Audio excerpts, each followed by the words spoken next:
Truth, episode 4.1. I'm Andy Sikora. And I'm Matt Kitchen. Social Truth is the internet television show for the popular website, socialtruth.com, where we take a lot of news stories, put them online, discuss them, and then bring our favorites to you like this and discuss what they mean about social truth. So, without further ado, let's get on to some comments, shall we? We shall. And we do. Before we jump into the comments, I want to mention that we are doing this 2 episodes per week. It's actually 1 episode split into 2 parts, so you'll have the first episode released early Monday morning, because I stay up real late Sunday night and do it, and then they'll have the second part released late Wednesday afternoon. Because he stays up real late to do it.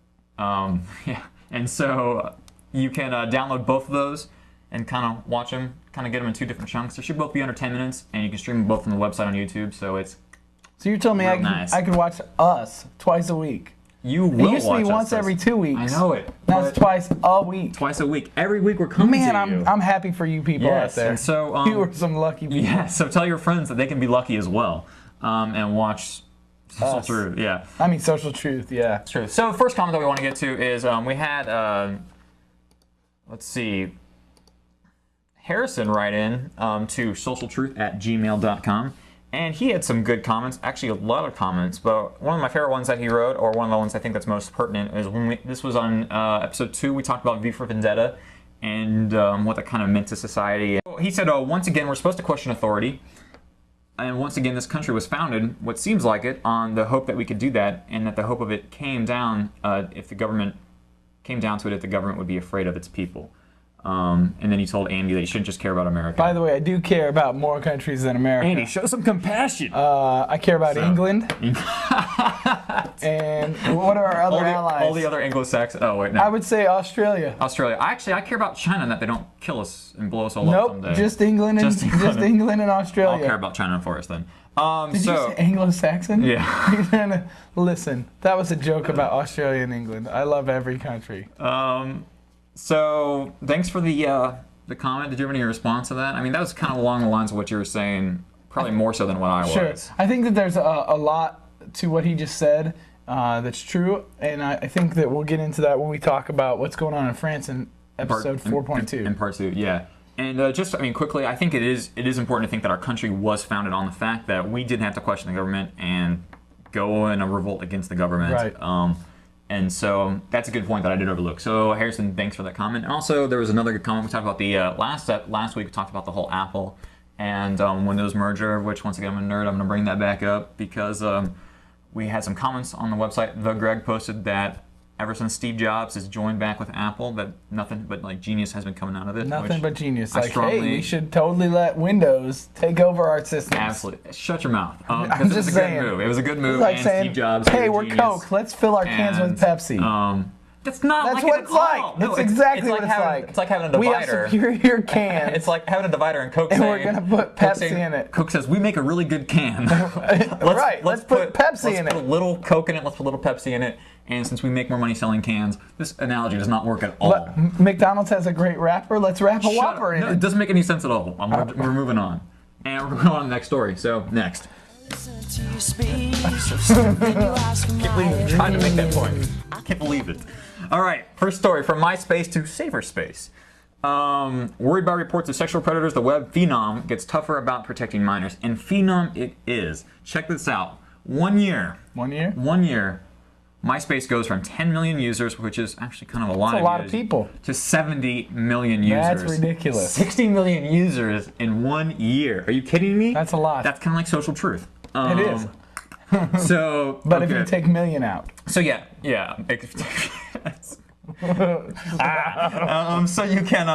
The interesting thing about MySpace is that you can actually go onto MySpace, and I can look at Andy's profile on MySpace because I actually have one. Actually has one, and you can see. It's the awesomest. Yeah, you can actually see Andy's picture. You can see Andy's location. You can see some of Andy's interests, and you could stalk him and you could do something bad meet me and meet him. And that's okay because you're like a 35-year-old guy. Or 26. And which is probably like a 35-year-old. It's like a 35-year-old guy.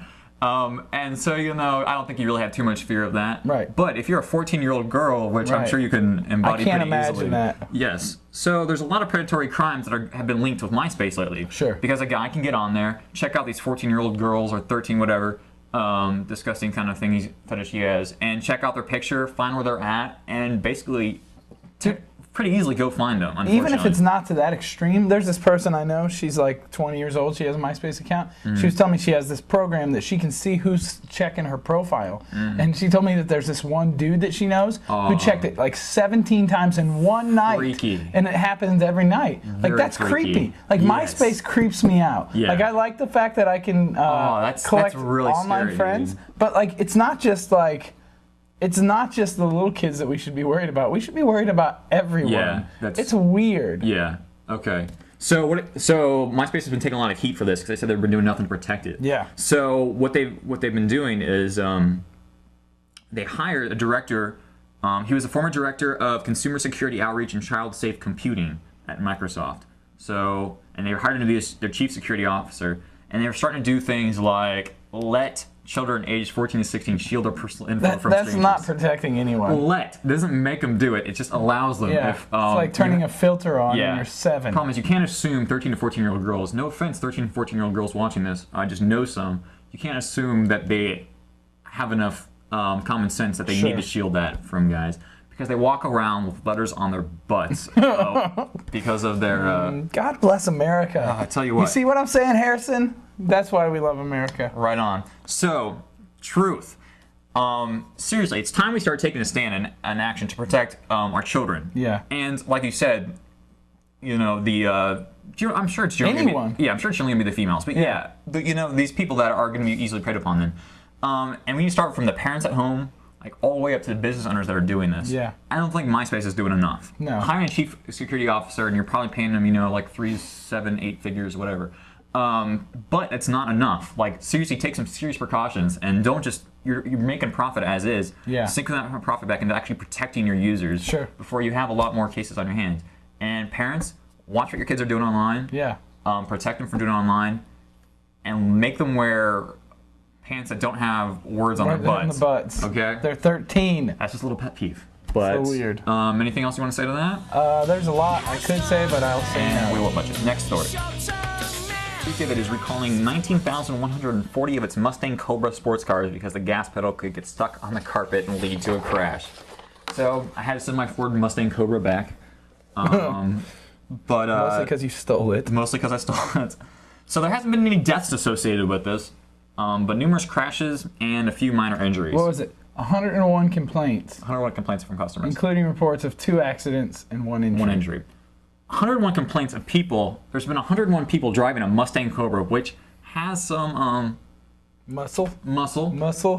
They so 101 people have stuck their pedal down to the floor and released their foot back up, and the pedal stays there, revving the that's insane. I guess they could pop. I'm sure it's manual, so they could pop it back into neutral, but still. My question is, how do you test this stuff out? Like, I'm sure that they have all sorts of safety tests. And how do you How can you not test that? Well, no, I mean, I'm sure. Drive the machine? No, I'm sure they tested it out. I'm sure they took it on a track and they jammed it to the floor and they drove it in the walls with the little safety. No, I'm sure they didn't jam it to the floor. No, I'm sure they did. I don't know. I'm sure they did. But look, okay, how many cars are being called back? 20,000, and they had 101 we complaints. We are in a profiteering gluttonous society. But they don't listen, quality controls down. They test cars. They don't just say, hey, let's just put it on the road. But still, they're not like, hey, let's put these tacks in the bottom with a Velcro strip and see what happens. Not enough. No, okay, maybe so. Apparently not enough. Apparently not enough, but I just don't understand how Ford, I mean, obviously it's their fault. Okay, yes. Obviously they're responsible because they made the product. Their fault. Their fault. Send me a Mustang, I might change my mind. But I don't understand how you can test everything 100%. Like, I had a car where my seatbelt was recalled. I didn't ever send it back because it had the tendency to chafe people. Like, how are we supposed to know these things before we put the product on the market? All right, truth has a necessity for increasing profit. He doesn't even respond. Got up so high that we can no longer afford to check to see if a pedal will stick to the carpet, or was it just an accident? I think it was just an accident. Yeah. They checked the pedal. Yeah. Nothing in America, corporate America, is ever an accident. Listen, remember that. Harrison, he hates America, not me. Email me if you don't agree with that. socialtruth@gmail.com. Call us at 773-598-TRUE, 773-598-8783. See you in part 2.